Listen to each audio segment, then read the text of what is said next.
Dikirimkan surat cinta dari aplikasi pinjaman online Tunaiku, ya. Nah, buat teman-teman yang mempunyai tagihan di aplikasi Tunaiku harus tetap waspada dan tetap hati-hati karena di aplikasi Tunaiku ini sudah memiliki debt collector lapangan yang hampir merata di seluruh wilayah Indonesia. Di video kali ini, gue akan bahas salah satu pengalaman dari nasabah kawan pinjol yang galbay di aplikasi Tunaiku, teman-teman. Untuk penjelasannya, simak video berikut ini.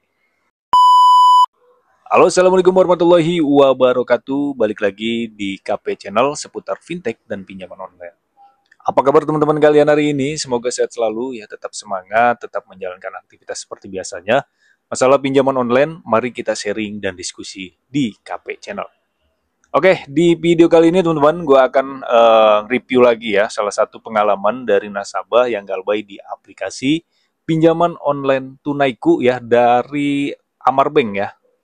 Nah, Tunaiku ini adalah salah satu pinjaman online legal yang sudah berizin di Otoritas Jasa Keuangan dengan limit bisa mencapai 15 juta rupiah, teman-teman.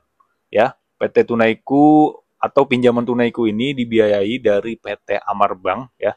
Jadi untuk secara penagihan ya itu mentaati dari aturan dari Otoritas Jasa Keuangan termasuk untuk cara penagihannya, teman-teman.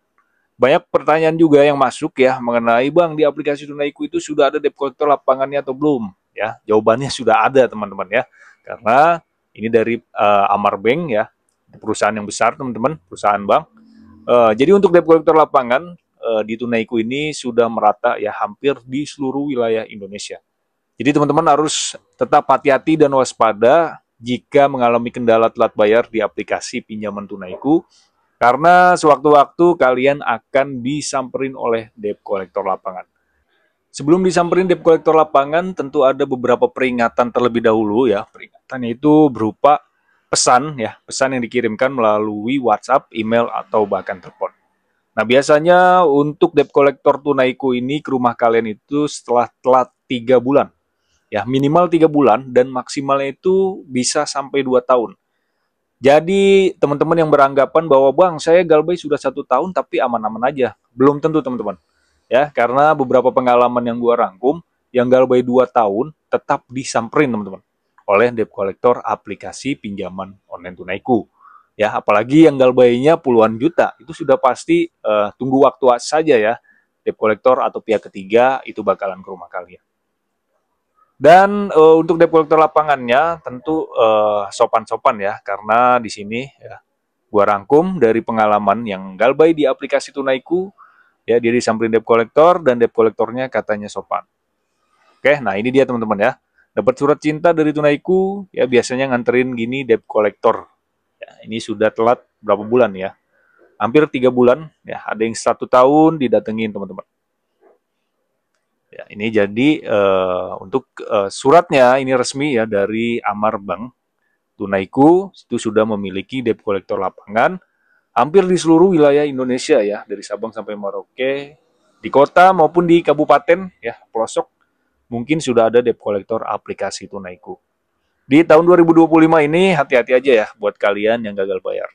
Di sini gue bukan nakut-nakutin kalian ya, karena semata-mata kita sharing dan diskusi saja ya mengenai gagal bayar di aplikasi pinjaman online, terutama di aplikasi Tunaiku ini. Karena untuk debt collector atau pihak ketiga dari aplikasi Tunaiku ini dia menyewa jasa penagihan ya. Biasanya ada yang dari PT TIN ya, ada yang dari jasa debt collector.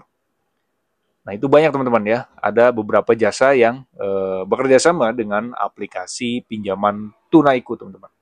Nah, saham terbesarnya kan dari PT Amarbank. Jadi dia mempunyai debt collector lapangan ya secara resmi untuk menagih kalian gitu ya. Jadi untuk debt collector lapangan teman-teman jangan takut ya apabila debt collector aplikasi pinjaman Tunaiku atau pihak ketiganya ini ke rumah kalian ya, kalian hadapi aja ya. Jikalau belum ada dana untuk membayar ya kalian harus jawab jujur ya jika mengalami kendala ekonomi, atau ya kalian jelaskan ya gimana keadaan kalian. Seperti itu teman-teman. Karena debt collector juga tugas kan ya. Tugas dimana nanti dia cuma hanya laporan saja ya, minta data kalian. Dan ingat, jikalau ada debt collector yang meminta duit cash ya, atau meminta pembayaran kepada debt collectornya, jangan mau teman-teman ya, jangan dikasih gitu, karena kasus di mana ketika ada debt collector, nasabah ngasih duit, itu duitnya tidak masuk ke kantor, masuk ke kantong debt collectornya.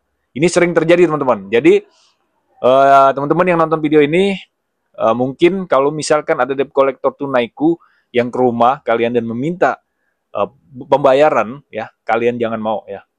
Kalau mau bayar, bayar aja ke kantor Amar Bank-nya ya, jangan ke debt collectornya. Kalau dia minta uang ya kasih aja rokok ya, uang rokok gitu.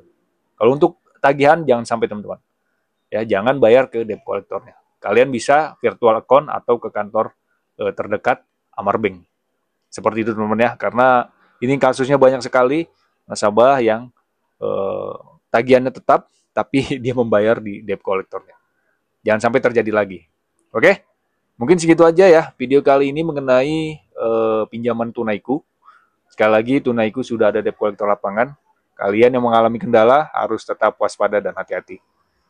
Oke, semoga bermanfaat. Sampai jumpa ke video selanjutnya. Thanks for watching dan salam galbay.